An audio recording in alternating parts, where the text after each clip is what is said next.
আসসালামু আলাইকুম। আজকে আমি শেয়ার করব গরুর মাংস।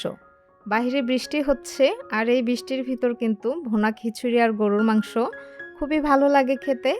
তো কথা না বাড়িয়ে মূল ভিডিওটা শুরু করা যাক। গরুর মাংস রান্না করার জন্য এখানে আমি নিয়েছি ১ কেজি গরুর মাংস। এখানে হাড়, সলিড মাংস, চর্বি সবই আছে।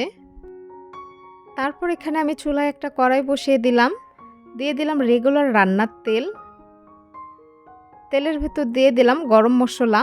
তেল একটু ভেজে নিচ্ছি, এতে করে গরম মশলার ফ্লেভারটা বের হবে, সুন্দর একটা ঘ্রাণ বের হয়েছে। এখন আমি দিয়ে দিচ্ছি পেঁয়াজ কুচি। পেঁয়াজগুলো ভেজে নরম করে নেব। আর দ্রুত নরম হওয়ার জন্য দিয়ে দিচ্ছি লবণ। পেঁয়াজগুলো বেশ কিছুক্ষণ ভেজে নরম করে নিয়েছি। এখন দিয়ে দিচ্ছি আদা রসুন বাটা। এখানে আদা রসুন বাটা দিয়ে দিলাম ১.৫ চামচ করে। একসঙ্গে ব্লেন্ড করে নিয়েছিলাম, কিছুক্ষণ ভেজে নিচ্ছি। আদার কাঁচা গন্ধটা চলে গেলে দিয়ে দিব সামান্য পরিমাণ পানি। পানিটা দিয়ে ভালো করে মিক্স করে নিয়ে এখন দিয়ে দিচ্ছি শুকনো উপকরণ। পানিটা এর জন্যই দিলাম যেন শুকনো উপকরণগুলো পুড়ে না যায়। ১ চা চামচ হলুদ গুঁড়ো, ২ চামচ মরিচ গুঁড়ো দিয়ে দিলাম। দিয়ে দিব জিরে গুঁড়ো ১ চামচ, ধনে গুঁড়ো ১ চামচ। এখন একত্রে মশলাগুলো মিক্স করে নিচ্ছি। আর দিয়ে দিচ্ছি সামান্য পরিমাণ কাশ্মীরি মরিচ গুঁড়ো। মশলাটা মিক্স করা হয়ে গেলে বেশ কিছুক্ষণ মশলাটা কষে নিব। আসলে যে কোনো রান্নায় মশলাটা যদি ভালো করে কষানো হয় তাহলে কিন্তু তরকারির স্বাদ দ্বিগুণ বেড়ে যায়। মশলাটা বেশ কিছুক্ষণ কষিয়ে নেওয়ার পরে মাংসগুলো দিয়ে দিচ্ছি। মাংসগুলো দিয়ে ভালো করে মশলার সঙ্গে মিক্স করে নিচ্ছি। যেহেতু এখানে কোনো পানি নেই, মশলাগুলো পুড়ে যেতে পারে, যার কারণে কিন্তু আমি সামান্য পরিমাণ পানি দিচ্ছি যেন মশলাগুলো পুড়ে না যায়। পানিটা দিয়ে এখন আমি ঢেকে দিচ্ছি।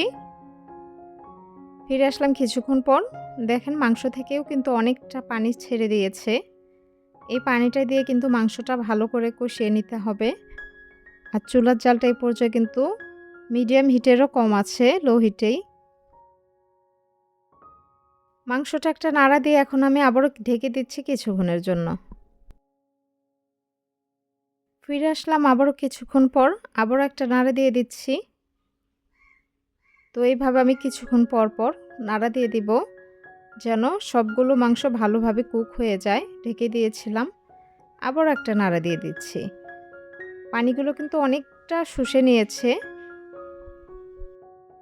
আর এখন দিয়ে দিব আলু। আসলে ভুনা খিচুড়ি যেহেতু রান্না করছি আর গরুর মাংসের সঙ্গে আলুটা দিলে খেতে ভালো লাগে। আমার ছেলে আলুগুলোই খায়, মাংস খেতে চায় না, যার কারণে ওর জন্য আলু দেওয়া। আলুগুলো মিক্স হয়ে গেছে, এখনও কিছুক্ষণের জন্য ঢেকে দিচ্ছি। আমার কিন্তু মাংসগুলো ভালো করে কষানো হয়ে গেছে। এখন কিন্তু ঝোলের পানিগুলো দিয়ে দিব একটা নাড়া দিয়ে। দেখতে পাচ্ছেন মাংসগুলো কিন্তু কষানো একদম পারফেক্টলি হয়ে গেছে। ঝোলের পানি দিয়ে দেব। ঝোলের পানি এখানে আমি গরম পানিটাই দিলাম। মাংসতে গরম পানিটাই দেওয়া আমি মনে করি বেশি ভালো। ঝোলের পানি দেওয়া হয়ে গেছে, ঢেকে দিচ্ছি। আর এই পর্যায়ে একটা নাড়া দিয়ে লবণটা চেক করে নিয়েছিলাম। আর আমার রান্নাটা কিন্তু হয়ে গেছে। এই যে মাংসটা হয়ে গেছে। আর ওই চুলাতে আমি ভুনা খিচুড়িটাও রান্না করে নিয়েছিলাম।